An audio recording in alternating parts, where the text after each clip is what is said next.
September 11, 2001. 4 planes changed America and the world forever. Catastrophes do not happen by themselves. They are triggered by a series of critical events. Let's unveil the factious decisions taken seconds before the disaster. New York. Griffiths.11 Air Base September 2001. 7 in the morning. The United States prepares for war. Operation Vigilant Guardian will simulate an attack coming from the country's borders. It is responsible for 2.5 million kilometers of airspace that goes from Washington, D.C. and eastern New York, through Chicago to the center of the country. We practice all our procedures so that if we go to war we are prepared. Mar doesn't know what will happen in today's maneuvers. Your team has to be ready to face any threat from outside the country. 400 kilometers from there, 5 passengers prepare to board at Logan Airport in Boston. They are going to catch American Airlines Flight 11 to Los Angeles. Random security checks select 3 of the passengers, but all 5 pass the controls without difficulty. American Airlines Flight 11 is one of more than 5 commercial flights that will fly through the skies over the next hour. I was in charge of national airspace. It was my first day and I was very content. 7:59 in the morning. American Airlines Flight 11 takes off from Boston. Your route to Los Angeles will take you to the west. In charge of the tourist section is Flight Attendant Number 3, Betty Young. The plane is not full, so it will be a relaxed flight. 802. Colonel Bob Marr and his team are waiting to begin their air defense maneuver. No one knows what is happening on flight number 11. Subscribe to the channel. 15 minutes after takeoff.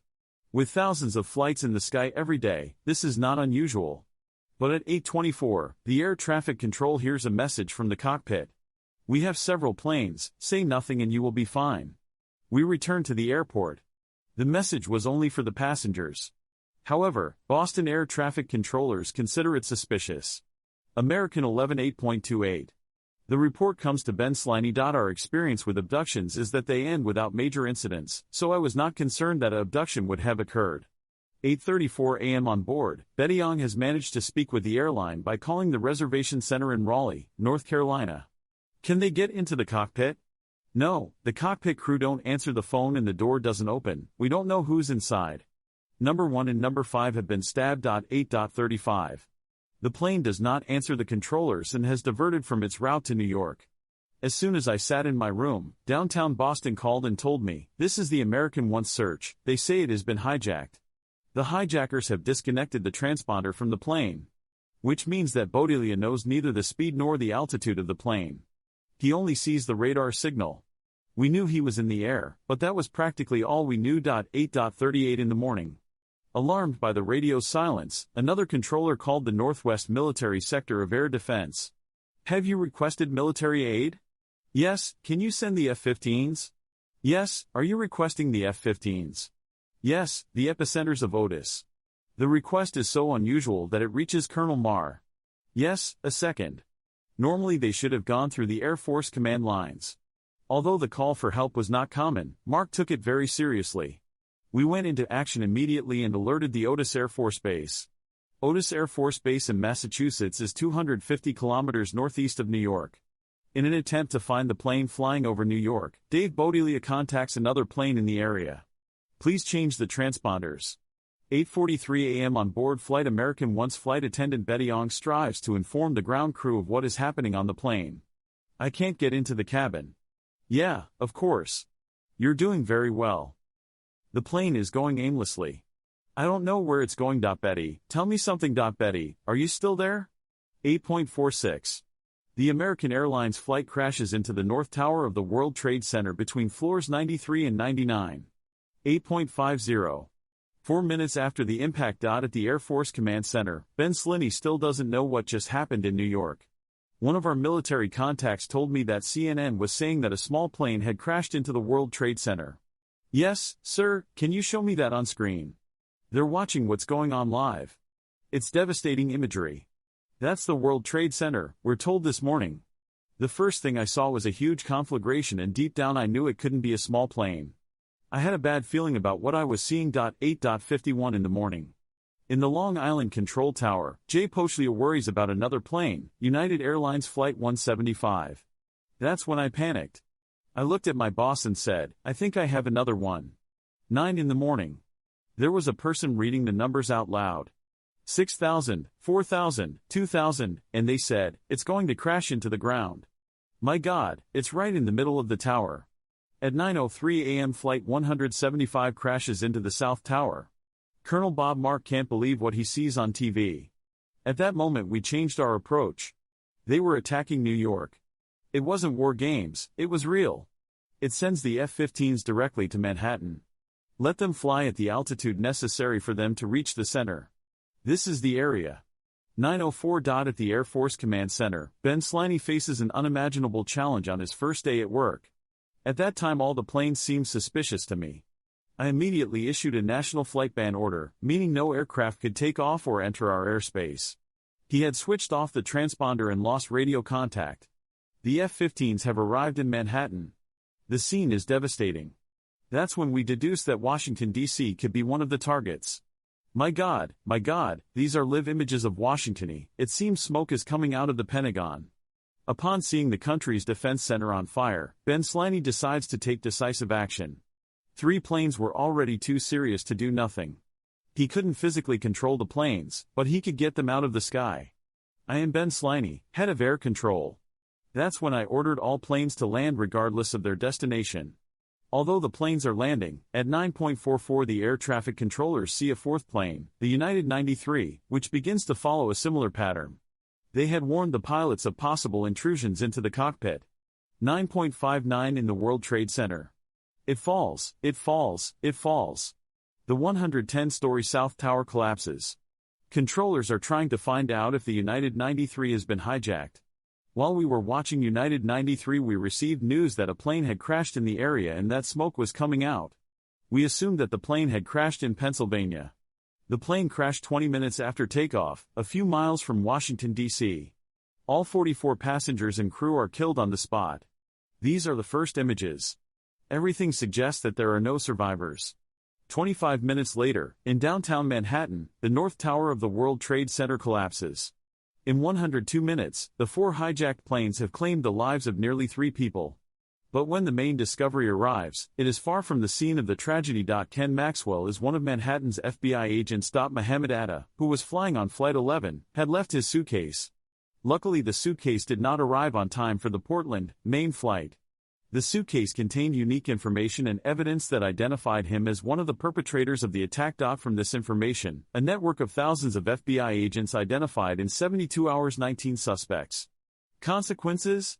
Now, by reviewing what happened that day and investigating in depth, we will be able to discover the series of mistakes that exposed America in the face of the most devastating attack on American soil in the history of the country.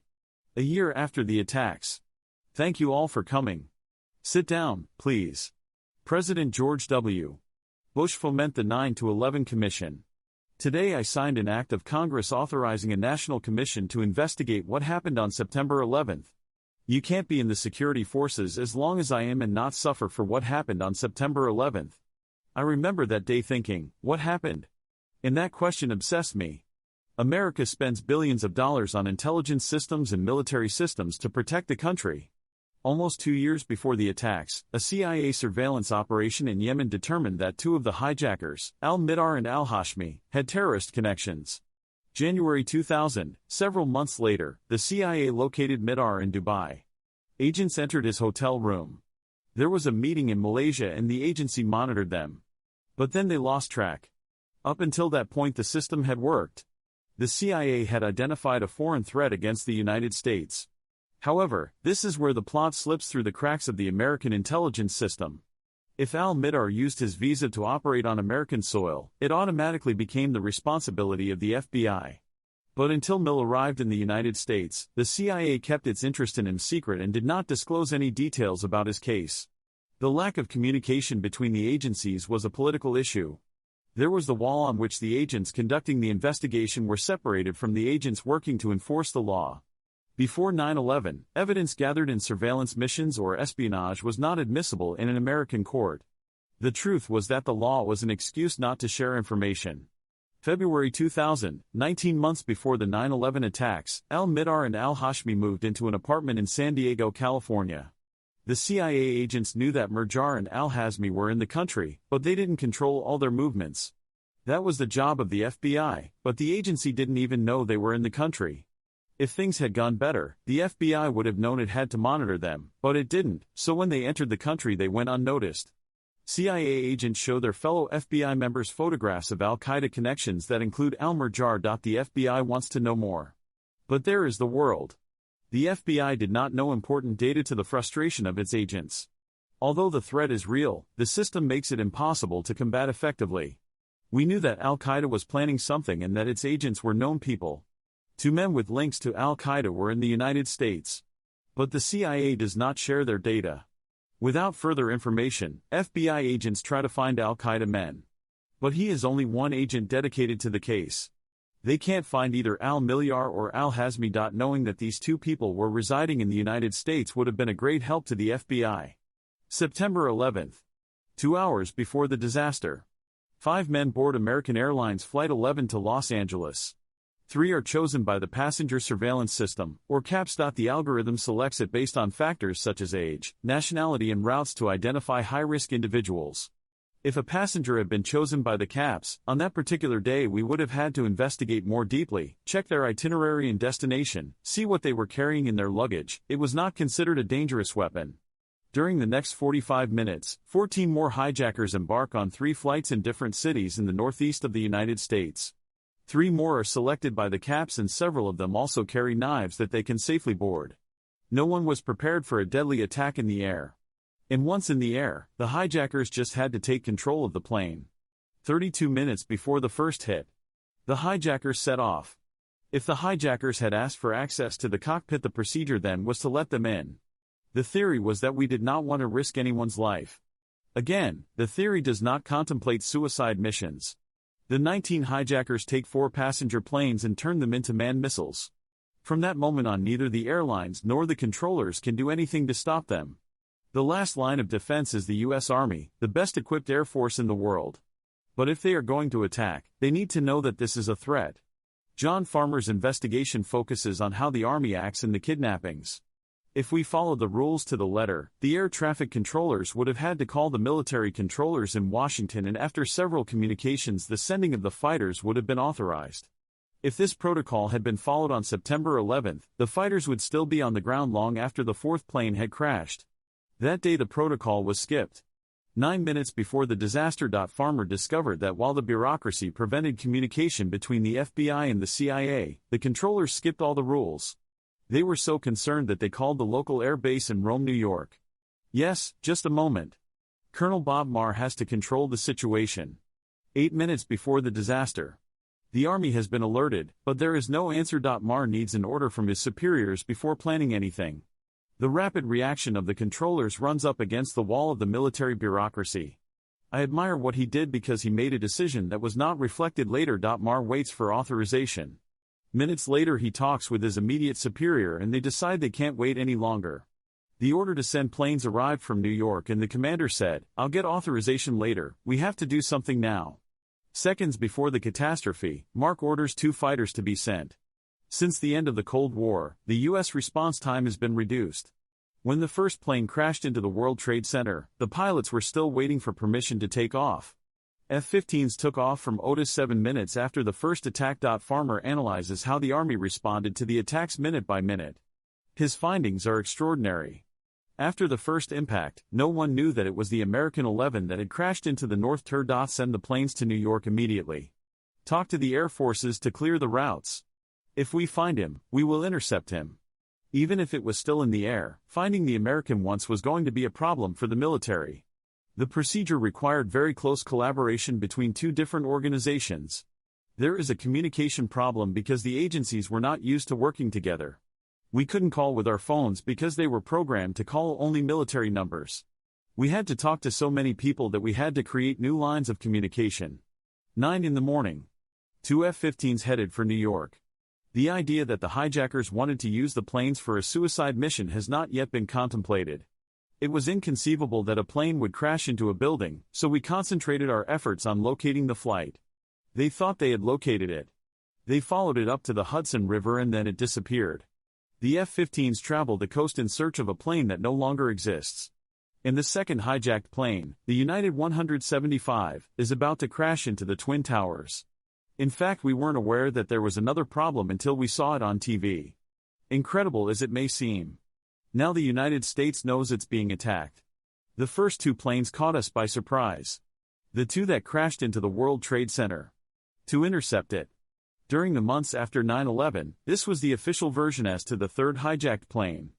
However, the 9/11 Commission reveals the truth. The different layers of government talk to each other.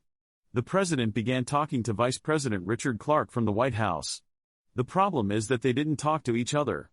Without clear orders from the Department of Defense, the ground staff tried their best. What we discovered was that the Army didn't know that the third plane, the American 77, had been hijacked. Just before it crashed, they knew it was missing. They knew there was a missing plane near the Pentagon, but there was no confirmation that the American 77 had been hijacked. As for the United 93, the fourth had been hijacked. Official pressure that the authorities had the situation under control is even stronger. But when John Farmer reviews the military reports, the story changes. Farmer discovers in the investigation that senior officials were not making decisions about what was happening on Earth. From the perspective of the command center and myself, no one knew what was happening. The truth is that on that day, the authorities had nothing to do. The sad reality of 9/11 is that the only ones who did anything were the civilians at the front, the controllers, the crew and the passengers of the hijacked planes. January 2000, 20 months before the attacks, two al-Qaeda activists moved to California. But the lack of communication between the intelligence agencies results in the FBI not even knowing they are in the country. 28 of August 2000, 14 days before the attacks. At 3 airports on the east coast of the United States, 19 hijackers board airplanes. 9 minutes before the attacks. The only response to the hijacking comes from Boston air traffic controllers who skip all protocols and call directly to the Army. 3 minutes before the attacks. While the authorities try hard to find the American once, Betty Ohm tries to pass information to the ground staff, but it doesn't get anywhere. Seconds before the attacks. 17 minutes later, at 9:03 a.m., Flight 175 crashes into the South Tower. Flight 77 crashes into the Pentagon at 9:37 a.m., 51 minutes after the first crash. The only thing that stops the hijackers of United Airlines Flight 93 is the heroic effort of the passengers and crew. Their fight ends at 10:03 a.m., in a field outside Pittsburgh. The agencies didn't share vital information. It would be unfair to point to one agency because one person in the FBI knew this, another person said the other, and another said he knew that. In my opinion, it was a failure of the government in general. We didn't know what was going on. We couldn't imagine what had happened. And without precise instructions, the Army couldn't intervene. There wasn't time to do what we had to do. The fighters could not fire because they had no target in sight. Almost 3 people died on September 11, 2001. Since the 9/11 tragedy, government agencies have undergone dramatic changes. Intelligence agencies are now forced to collaborate much more with each other. Airport security measures have been tightened. Military and civilian language in air traffic has been unified for better communication. But it remains to be seen whether the lesson has been learned and whether the United States is safe. The systems are better than they were then, but that does not mean that we are protected against the next attack, whatever it may be.